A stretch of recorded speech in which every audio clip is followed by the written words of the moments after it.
In episode 910, I hinted that the rxinfer.jl package could find the posterior distribution for non-conjugate distributions without using Markov chain Monte Carlo.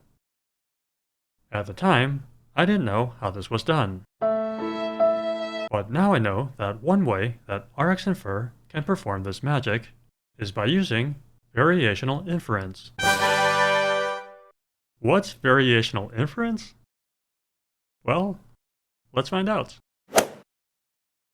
Welcome to Dago.jl, where I explore the vast Julia wilderness and turn my discoveries into wholesome Julia tutorials.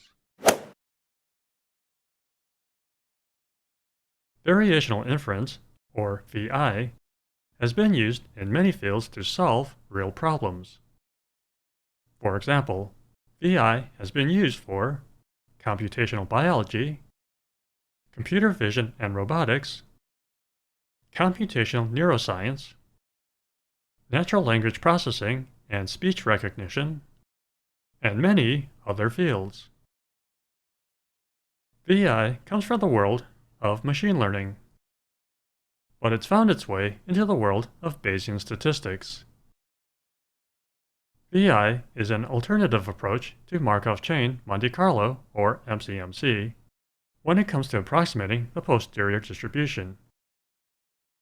Both VI and MCMC are attempting to solve the same problem. VI finds an approximation to the posterior by solving an optimization problem. In contrast, MCMC finds an approximation to the posterior by drawing random samples in the same proportion as the posterior distribution. Because they arrive at the solution using different techniques, there are some pros and some cons to both approaches. Compared to MCMC, the VI approach tends to be faster, but may be less accurate. The VI approach works best in situations with a lot of observations being generated by complex distributions. But VI doesn't always work as well if there are only a few observations. In contrast, MCMC often works great with only a few observations. But MCMC often becomes computationally expensive and thus slow as the observations and the model complexity begin to scale up. So that's a high-level introduction to VI. This introduction may not make a lot of sense in the abstract, so let's take a look at some code. For this tutorial, I'm assuming that you've already watched episode 910, which introduces the rxinfer.jl package. You don't need to watch episode 911, but you should definitely watch episode 910 if you haven't watched it already. Much of the code for this tutorial comes from the rxinfer.jl documentation under the Advanced Tutorial section. With that said, let's get to the code. In the interest of time, I've prepared some Julia code in advance. You can find a copy of my code in my GitHub repository. There's a link to it in the description below. If you'd like to follow along, save a copy of this file in a tutorial folder on your computer. After saving the file, in VS Code, launch the Julia REPL by using Alt-J, then Alt-O.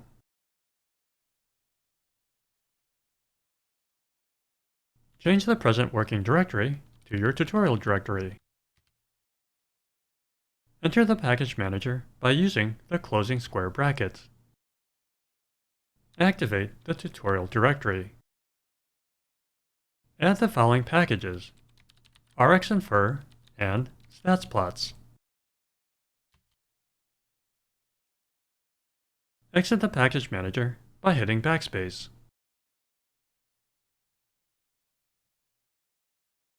In the editor, execute the code to load the packages.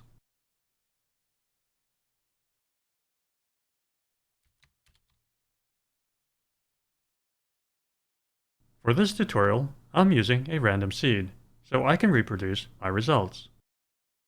Using a random seed is optional. Okay, now that we have our packages loaded, let's generate some random observations. For this tutorial, we're going to generate some random observations from a normal distribution. And then, we're going to use variational inference from the rxinfer.jl package to find an approximation for this distribution that's generating our observations. As the observer, we can only see the observations, so we're not aware of the latent or hidden parameters for this distribution. In this example, the value of the true mean is 3. Rather than using a standard deviation parameter, we're going to use a precision parameter, which is often denoted by the lowercase Greek letter tau. The definition of the precision is the inverse of the variance, or the standard deviation sigma squared. The standard deviation value can sometimes get quite small, so the precision parameter allows for the use of larger numbers for the parameter value. In this example, we're using a value for the true precision of 5. We can rearrange the equation for the precision to calculate the standard deviation, which turns out to be the inverse of the square root of the precision.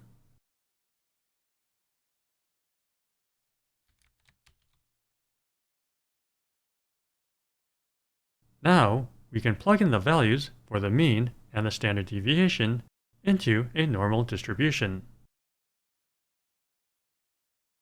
For this example, we're going to make 100,000 observations. All of these observations are being generated randomly from this normal distribution.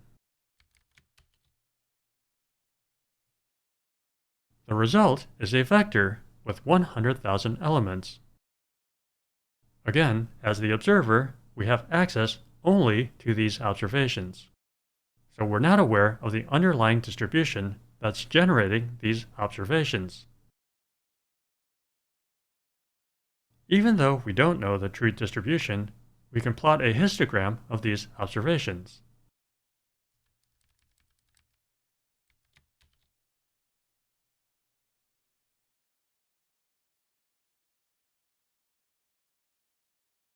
Because we have so many observations, we can get a good idea of what the underlying distribution looks like just by using this histogram.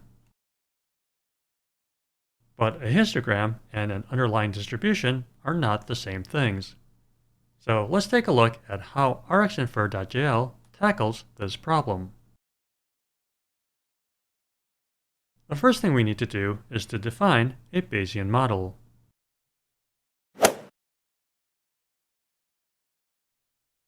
In some ways, this model definition is similar to rxinfer.jl models that we've used in the past. But in other ways, it's quite different.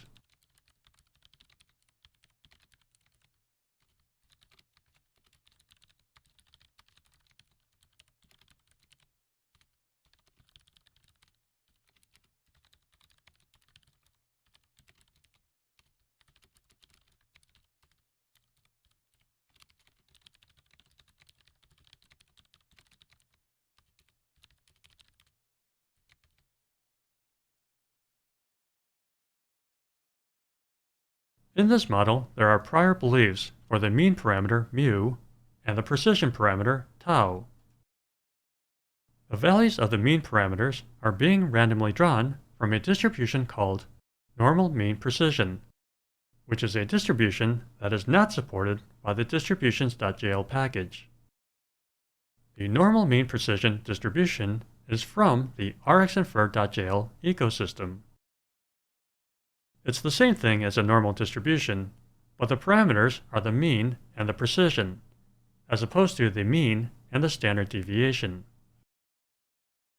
Using the normal mean precision distribution informs the model how to construct the factor graph for the model. The values for the precision parameters are being randomly drawn from a distribution called gamma-shape rate, which is a distribution that is not supported by the distributions.jl package. The gamma-shape rate distribution is also from the rxinfer.jl ecosystem. The gamma-shape rate distribution is the same as the gamma distribution, but the parameters are the shape and the rate, as opposed to the shape and the scale. The rate is the inverse of the scale. Using the gamma-shape rate distribution informs the model how to construct the factor graph of the model. For the likelihood, this syntax is the same as the syntax that we've used in the past.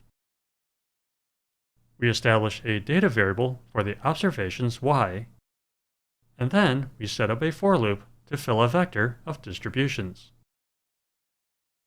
For the distributions, we use the normal mean precision distribution again, since we're interested in discovering the probability distributions for the parameters mu and tau. So other than using some new distributions, the syntax for defining a Bayesian model is similar to the syntax that we've used in the past. But when using variational inference, there's an extra step that's required. In order to get this model to work, we need to place a constraint on this model. Variational inference won't work if the distribution that is trying to approximate has multiple parameters, like in this example. In order to get around this, we need to make an assumption that the parameters behave independently. If we make this assumption, then we can split up, or factorize, the distribution with multiple parameters into a product of distributions, each having a single parameter. This technique is called the mean field approximation. The way that the rxinfer.jl package implements the mean field approximation is by using the addConstraints macro.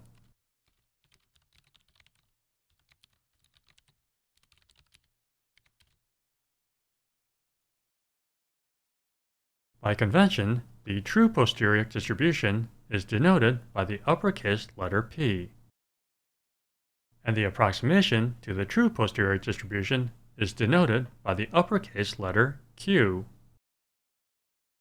So by convention, the lowercase letter q is used to represent a family of distributions that are elements of the approximation to the posterior distribution, uppercase Q. If these parameters are truly independent, then this should work great. But in cases where the parameters are not truly independent, making this assumption may lead to inaccuracies. But if you don't make this assumption, then variational inference won't work. So that's a dilemma worth pondering. Now that we have our model and we have these constraints, we are now ready to perform the actual variational inference. For the inference, we're going to use the same inference function that we used in episode 910. But in this example, we're going to use a lot of keyword arguments. The first two keyword arguments, model and data, you've seen before, but the rest are new. So I'm going to type in all of the keyword arguments first, and then we'll talk about them after I'm done typing.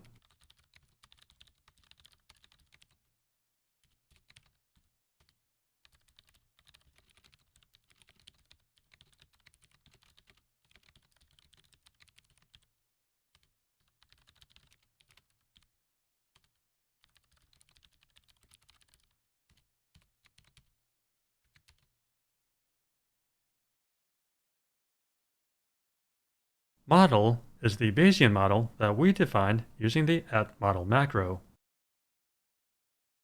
Data is the observations. The data must be in the form of either a Julia-named tuple or a Julia dictionary. When using a Julia-named tuple, a comma must be included even if there's only a single member. Constraints is the constraints that we defined using the addConstraints macro. Init marginals is short for initial marginal distributions. Variational inference requires an initial starting point to begin the optimization process. In RxInfer, this is done by using a named tuple or a dictionary containing the parameters of interest, along with the family of distributions. Regarding this function named vague, it's not clear to me where this function is defined or how it works. But conceptually, using the vague function for the initial marginal distributions allows the optimization process to begin at some arbitrary, unbiased starting point. Return vars is short for return variables. By default, the inference function will return the variables after every iteration. Using the keepLast container in this named tuple instructs the inference function to only return the variables after the final iteration. Iterations is the number of times the inference function will attempt to find an optimal result. In this example, we're using 5 iterations. Free_energy refers to the beta free energy algorithm. By using this algorithm, the inference function will attempt to find the minimum free energy value with each iteration. After each iteration, the inference function will quote-unquote tune the parameters slightly, and then recalculate the free energy value. The inference function will continue to fine-tune the parameters until it converges on a solution or until it reaches the number of iterations. Does this process sound familiar? Can you think of a process that uses iteration to fine-tune the model parameters, and then recalculate the value of some optimization function until it converges on a minimum solution?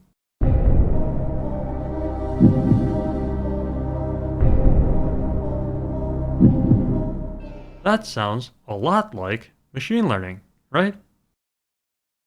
Variational inference comes from the machine learning world, so it's no coincidence that the VI process resembles a machine learning process. You can see the results of this VI process in the REPL. The summary table states that there are posteriors available for the parameters mu and tau. In addition, the table shows the free energy values for the 5 iterations. So it looks like this VI process converged on a solution after just 3 iterations, since the values don't change after the 3rd iteration.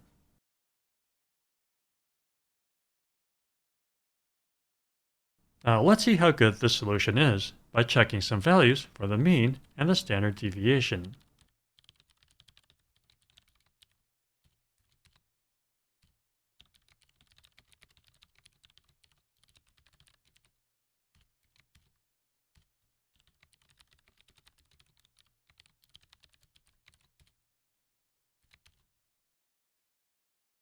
So the mean value for the parameter mu is right on, since the true value for mu is 3.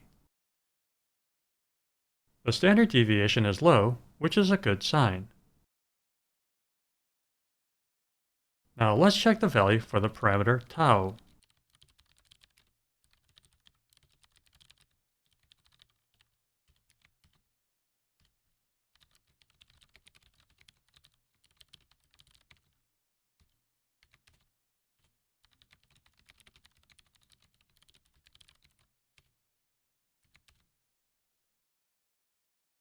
The mean value for the parameter tau is also right on, since the true value for the precision tau is 5. The standard deviation is also low, but not as low as the standard deviation for the mu parameter. We can use these values for the VI approximation for the distribution that's generating our observations.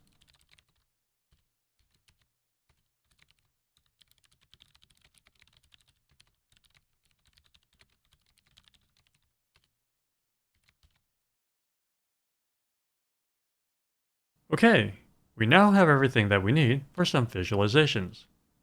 So let's generate some plots. This first plot is for the true distribution that's generating our observations.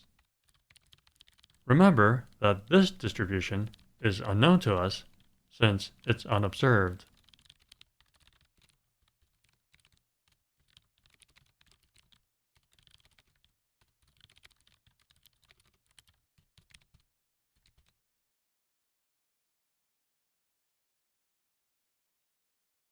So this is the distribution that we're trying to approximate by using VI. The next plot is the approximation of the distribution that we found by using VI.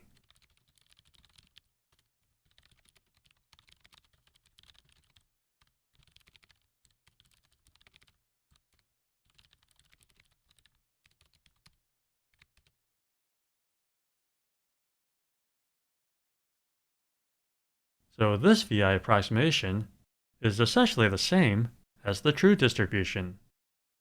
And we are able to find it without using MCMC. For our final plot, let's combine this last plot with our histogram from earlier.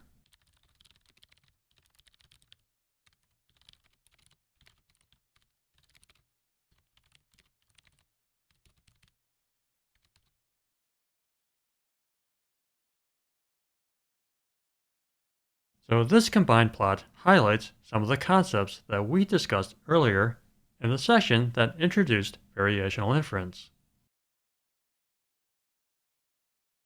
One of the reasons why this example works so well is because there were a lot of observations.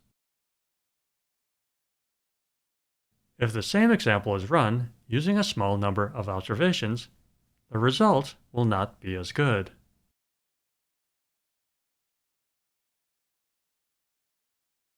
In contrast, if this example is run using MCMC, the result will be good whether we use a large number of observations or a small number of observations.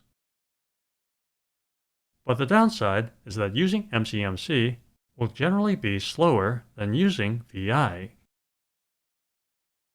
Based on this, the ideal use cases for MCMC are scenarios where observations are limited and where collecting new data is expensive. These are common scenarios in a lot of scientific research. MCMC offers the most accurate inference process, but that process is inherently inefficient, so that process is often slow and computationally expensive. In contrast, the ideal use cases for VI are scenarios where observations are abundant and where collecting new data is relatively inexpensive. These are similar scenarios where machine learning may be useful. VI offers an efficient inference process, but that process may not be as accurate as MCMC.